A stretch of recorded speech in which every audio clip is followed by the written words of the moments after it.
Hello everybody and welcome to a new episode of What the Field. I am Emmeline and today I'm not joined by a co-host as usual, but by several guests to talk about conversion to organic.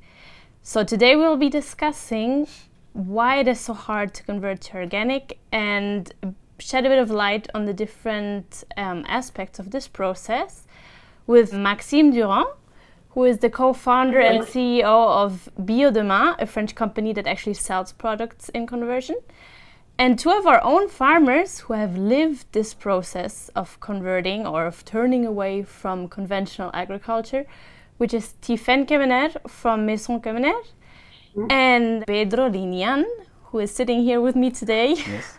who is one of our Spanish farmers from Doña Marina farm. Exactly. Tiphaine, thank you so much for joining us, Maxime and Pedro as well, sitting here. Maybe we'll start with Tiphaine, so you could tell us a bit about your own story. My name is Tiphaine and I'm the founder of Maison Quemener. It's a familial farm in the west part of France, and we are specialized in onions, shallots, cauliflowers, or potatoes. And we decided to switch off to organic product 2 years ago for one half of the farm. The second part of the farm is still conventional. Ah, okay. Are you planning on converting it to organic? Yes, it's in the plan, but we wanted to do step by step. Okay, perfect. Pedro, how about you? Yes, I'm Pedro Liñan. I'm Spanish, and we run a family farm in the south of Spain, which is called Doña Marina farm. This is an old family farm that has different kind of crops, from cereal crops, almond, and also we have lavender. And we are doing that right now, a family transition, and collaborating with between my uncle and me to do the direct selling through crowdfarming since the last year. That was fantastic, a really big success. We are really happy. And also doing some kind of transformation of our farm into organic farming, and even we want to go further.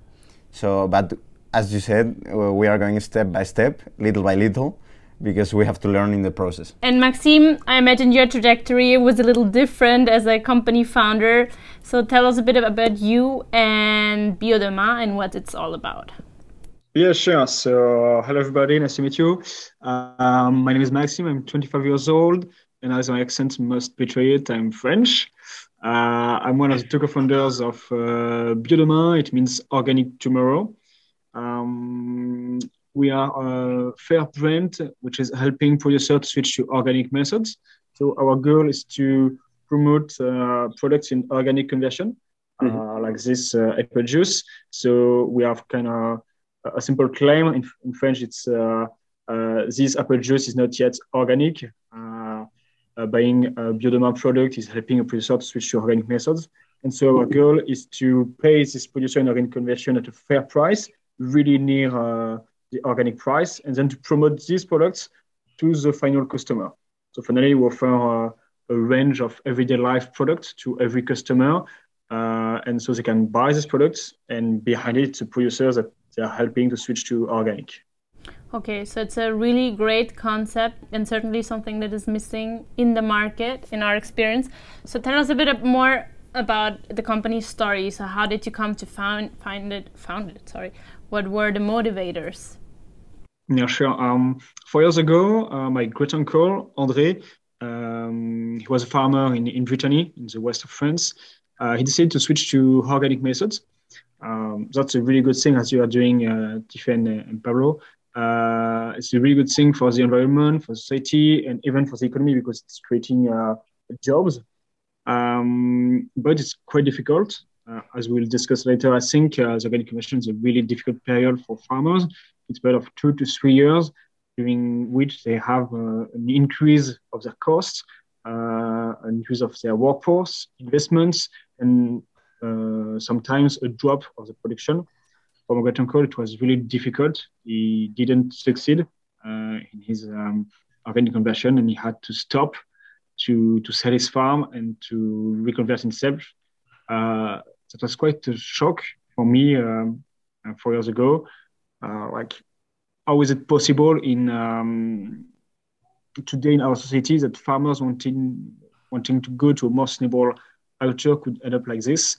It was really incredible. So we decided with Tiphaine to launch our brand, so BioDemain, to help these farmers having good salary during these 2 to 3 years that are really complicated.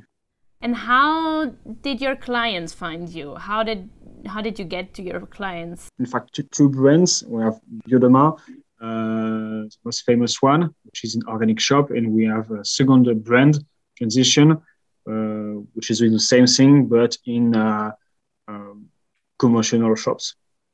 So everyone can find our products in his like everyday life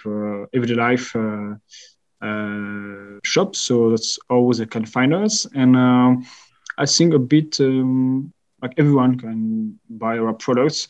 Everyone which is interested in having good impact, which is committed to the environment, organic customer.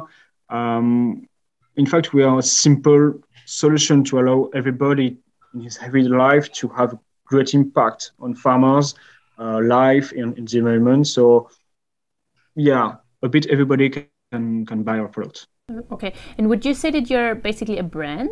So we're a brand. You can find us in shops within all the other products. So yes, we're a brand. I'm kind of hearing from what you're telling me that at least in France, consumers seem to be aware of what conversion products actually are or what it means to convert to organic. I would say that yes, they know that organic conversion exists. It's not a secret, and I think a lot of them know it, especially organic customers. They don't know, of course, all the details of it, but it seems that the whole concept of organic conversion, they have it. Speaking of the details of converting to organic, Tiphaine, Pedro, you are living it. Maybe you could tell us a bit what this process has meant for you. Mm-hmm. Maybe you want to start, Tiphaine? For us, we decided to convert for 3 reasons to organic. Because it was first for our values. We wanted better production for better consume. The second reason is that we were really close to organic for some vegetables production, so it was not a big step. Mm-hmm. And the third reason is that we wanted a better valorization to increase our revenue for some products. Okay. So that's why we decided to convert. Okay. And you, Pedro? Yes, our story is quite similar, but it's true that in some parts it has not been so difficult for us, because in the last, let's say, 2 decades, we have been starting doing some methods and practices that could be implemented in organic farming, like reducing the use of agricultural inputs, or we could say herbicides, and also using only sheep manure for the fertilization.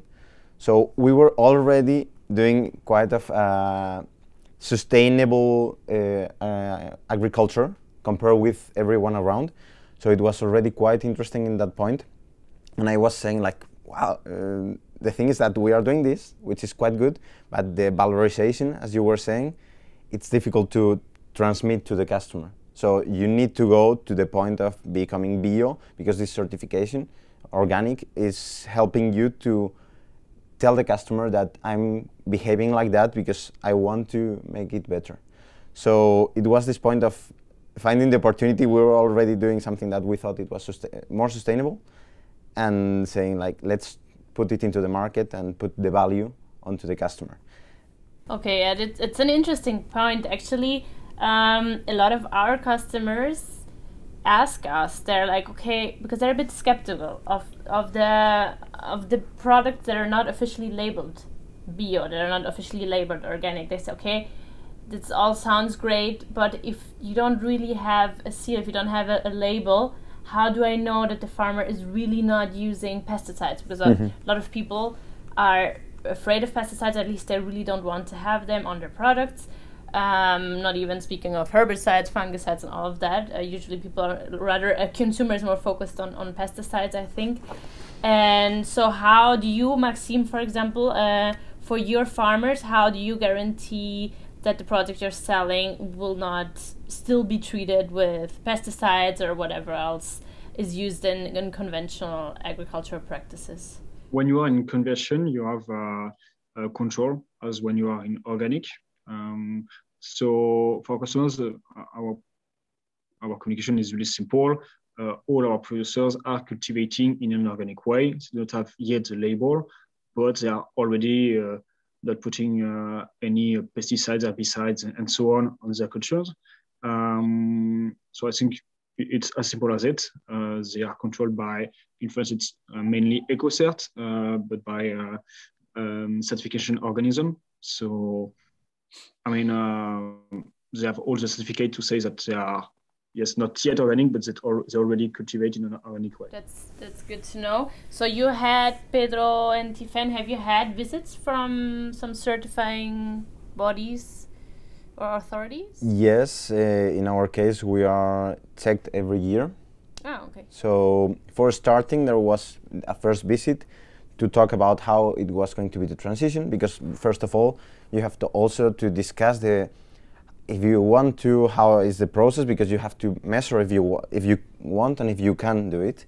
Mm-hmm. So we started like that, and after that we said yes, let's go. So we started the process that they made a visit, they explained us what should we be doing, and after the first year, still in the conversion, we had the first visit and we made all the checkups that everything is going with the checkpoints that we should be working on all the process. Yes, the same for us. We have control and audit from an organism of certification, and every year or twice a year.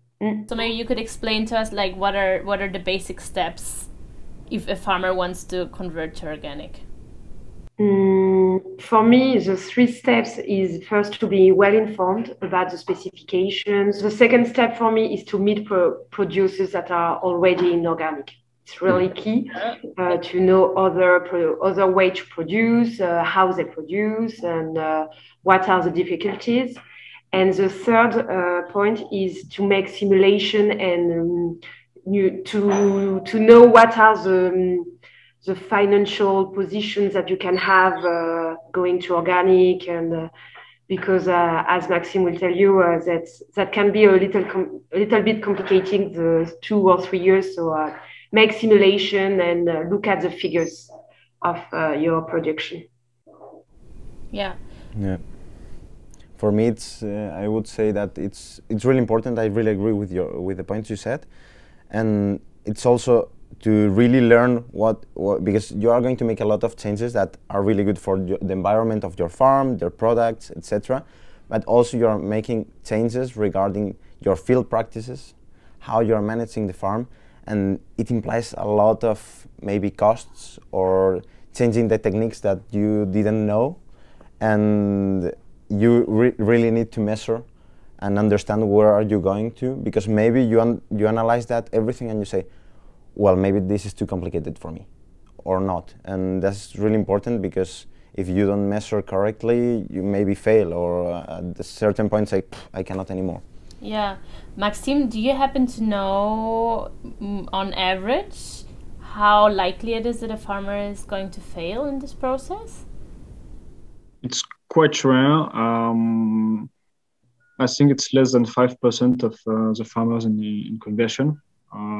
Really, like 96% of the farmers will succeed in this conversion. It's really rare to see farmers coming back from an organic conversion. So yeah, it's quite positive, and it's often, like my great uncle André, because of economic reasons, and it's mostly when the farm was already in a quite bad financial situation, and so the conversion is a little too much to continue.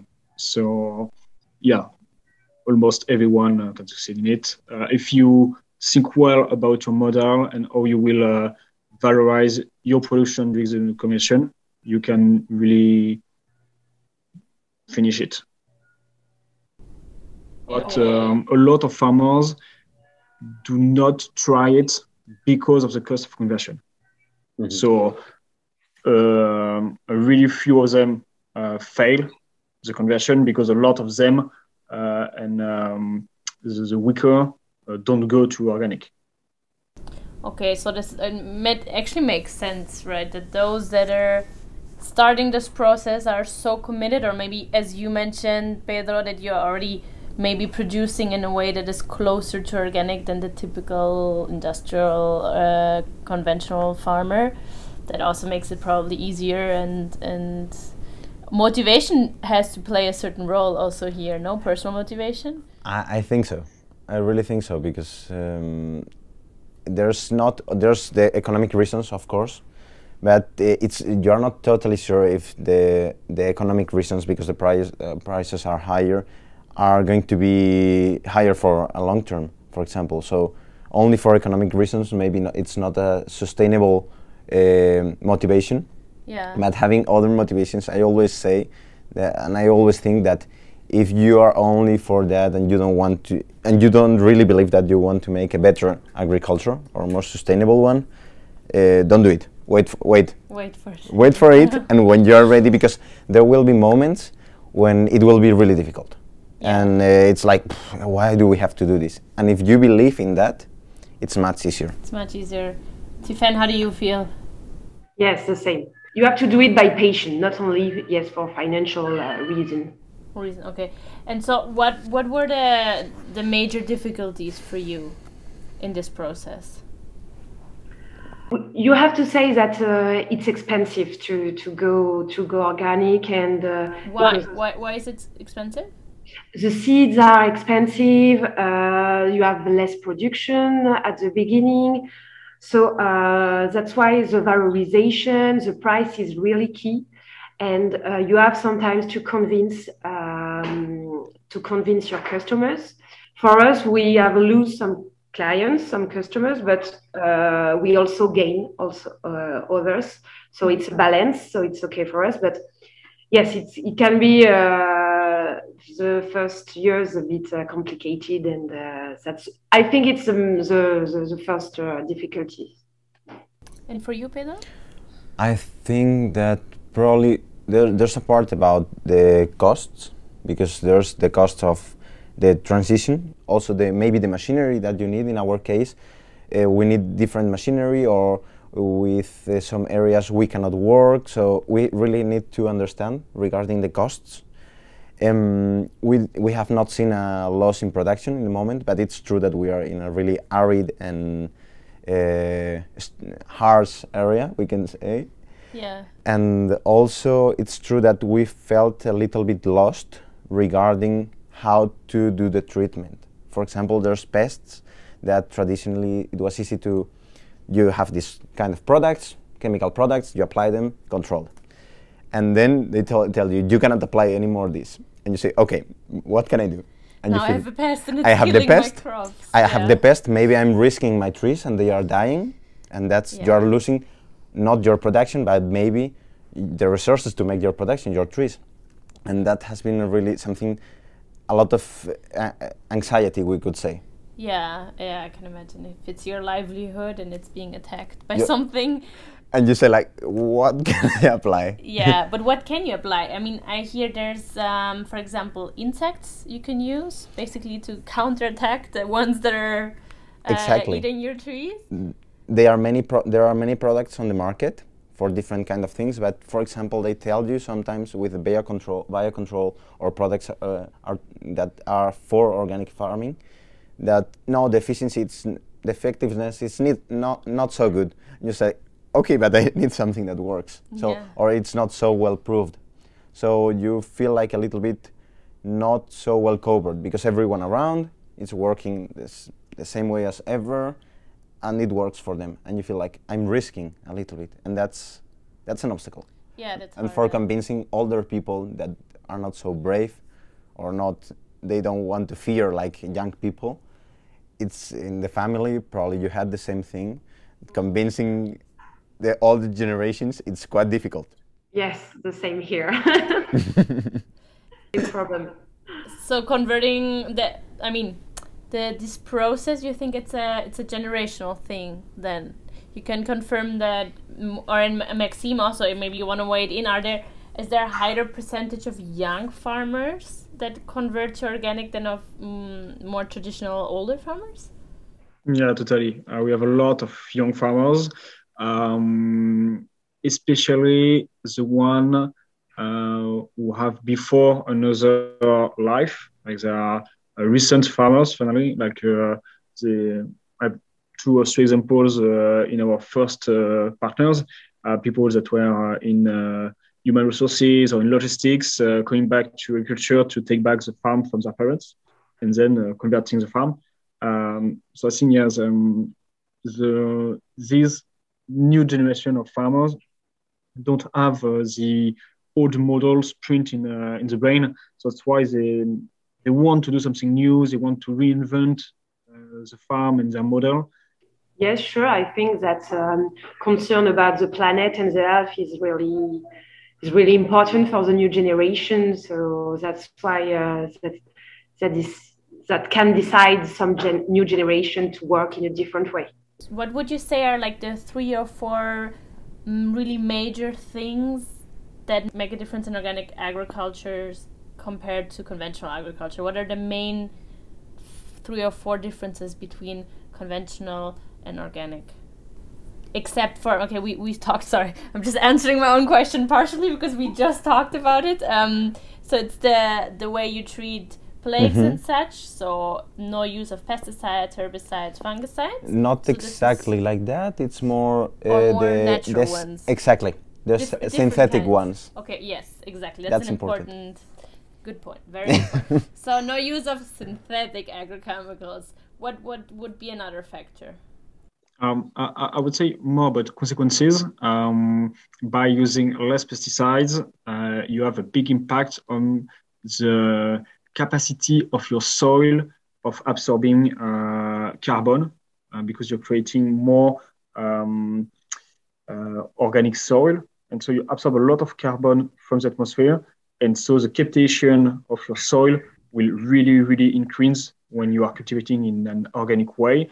And so a farm in organic will absorb a lot more of carbon than another farm. I think it's a really, really big consequence that we don't, a lot of people don't know about organic, but it has a really big impact on climate change. That's why it's a big solution, a wide solution of this problem.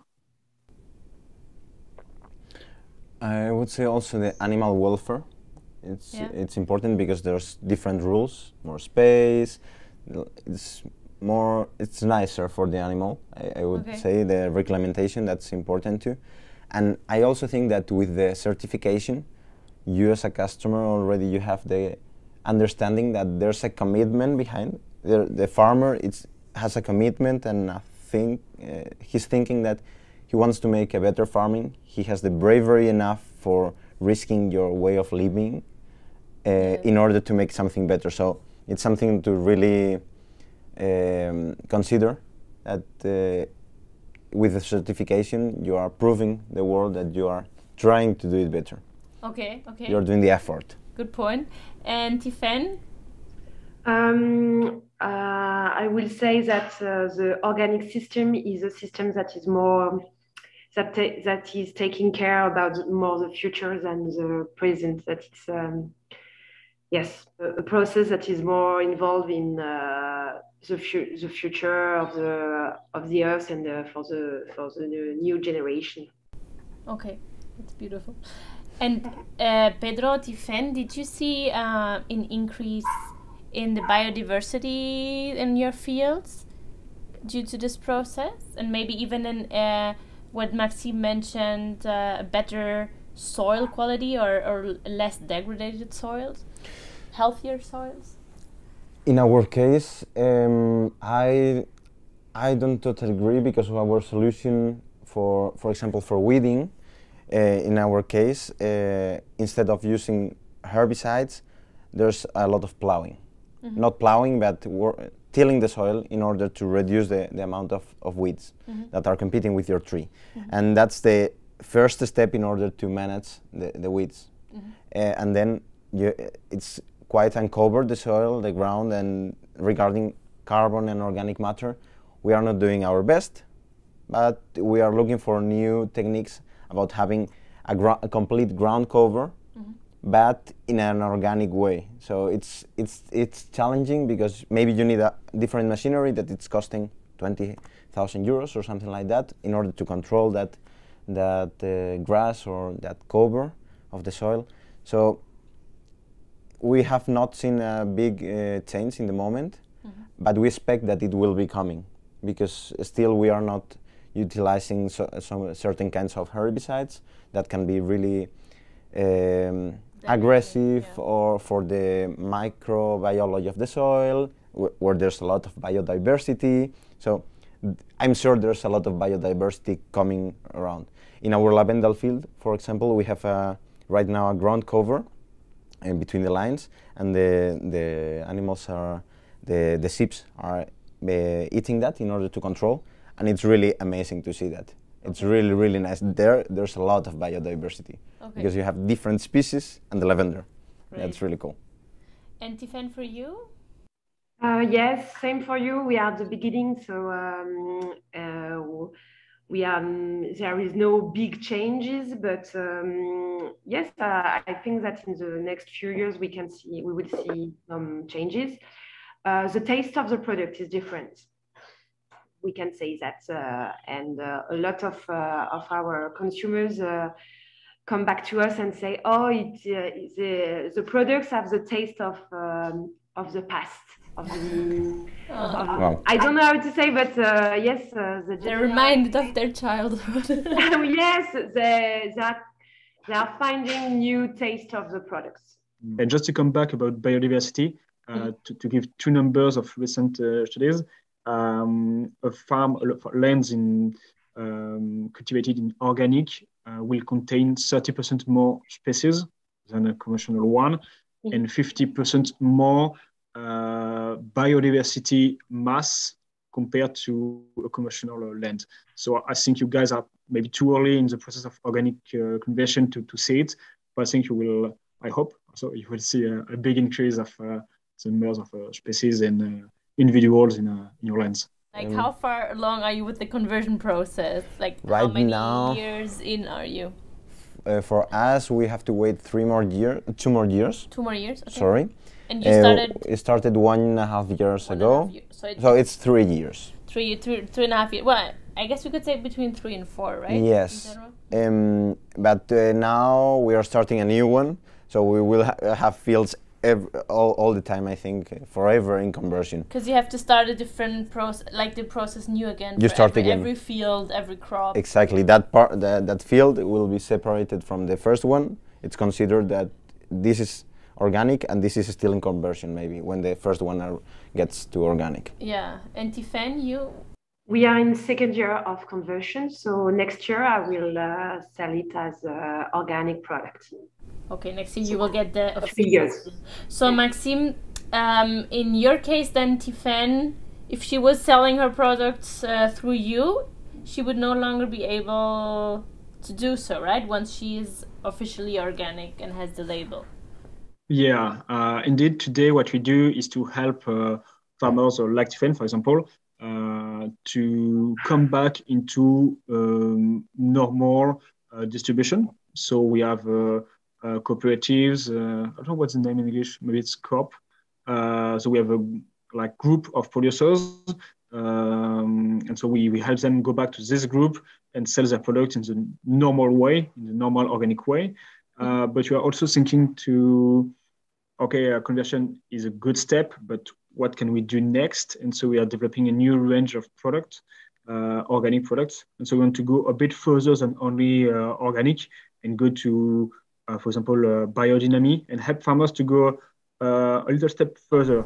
To help farmers to even take this first very big step of deciding to convert to organic, what do you think would help them? What do you think would encourage them? Maybe to have an official conversion label, just like you have the organic label, to have a better justification of why that product might have a bit of a higher price? Do you think this would be something that would encourage more people to take this step?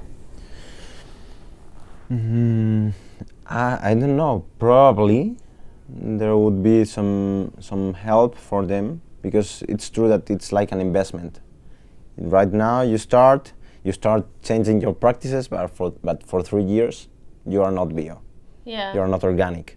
Then you have to wait. You are doing the effort and you have to wait, and that's difficult for many people, this investment. So having some help, like what you're doing, to help the farmers for the transition would be really good. Yeah. Okay. And Tiphaine, what do you think? Yes, that can be a tool for farmers that can help them to go bio. Yes, there are, I think that there is no one solution, but that can help. That can help. Okay. And Maxime, what is your opinion on this? I don't really know how it works in Spain, so I will speak only for French farmers, but I think there is not that much technical problem. So I wouldn't work on this, because we have a lot of people helping us here in France, to experts of agronomy to help us to go to organic. So I think it's more about financial problems. So finding a label, it could be a solution to help French farmers, but for the customer, it's really like too much labels. Yeah, probably. That's true. For the customer to know, okay, so that's conversion, so that's organic, that's almost organic. Biodynamic. Yeah. Too complicated. I think something really simple is to increase the subventions to farmers, or to help them having loans, or maybe just lend them money. It could be really simple solutions to help them go through this little gap of conversion. And what can the consumers do from a consumer? Because this is more on a political level, I guess. But as a consumer, what can we do? How can consumers contribute to encourage this movement? I think by just buying organic conversion products at a fair price. There's also a thing that normally as consumers we don't realize, but there's a phrase that says that as customers, as clients, we have the power to define the world that we want to create. What does it mean? That every day when you are buying, you are buying tomatoes, or you are buying a new smartphone, you have the opportunity to invest your money in whatever you want to make the future be. And that's amazing to really tell the people that if you want this in the future, you are investing your money every day. You have the power. Yeah. It's amazing. Tiphaine, anything you want to add? On Sunday, we will vote in France, and I think that consumers can vote by while they are doing their course and while they are buying products. You can vote also with the products that you buy. To buy, that's good. I think, Maxime? Speaking about politics, I think that, and that's a European thing, but as European citizens, we can all vote for European legislatives and vote for people that who have ambitious plan for agriculture, especially for sustainable agriculture. So I think as all of us, as European citizens, we can really have a big impact thanks to politics. Okay. I think that's a nice way, very kind of poetic way to end this little chat of ours. I would have so many more questions, but I'm afraid we're running out of time as per usual with these things. Thank you so much for joining me, all of you.